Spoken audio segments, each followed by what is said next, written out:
আসসালামু আলাইকুম ওয়া রাহমাতুল্লাহ। এই মুহূর্তে দেখতে পাচ্ছেন আমার হাতে একটি V20 ফোন। ফোনটা মূলত পাওয়ার বাটন প্রবলেম। যে আমি চার্জে দিলে ফোনটা চার্জ কাউন্ট করতেছে, এই যে দেখতে পাচ্ছেন চার্জ নিচ্ছে, কিন্তু পাওয়ার বাটন প্রেস করলে, এই যে আমি পাওয়ার বাটন প্রেস করলে কাজ হয় না, ফোন চালু হয় না। মূলত এটি পাওয়ার বাটন সমস্যা, এটা ফিক্স করে দেখাবো।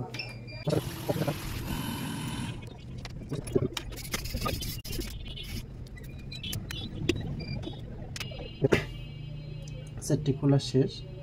এখন আমি পাওয়ার বাটনটা প্রেস করব এবং দেখা যাবে যে বাটনে কাজ করতেছে কিনা।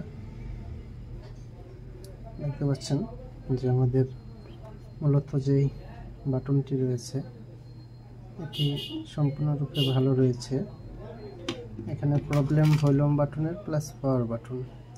এই যে দেখতে পাচ্ছেন নব, এটা জুম করে দেখান যায়।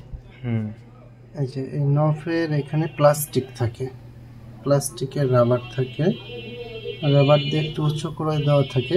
এই রাবারগুলো দীর্ঘবার প্রেস করার কারণে গলে গেছে।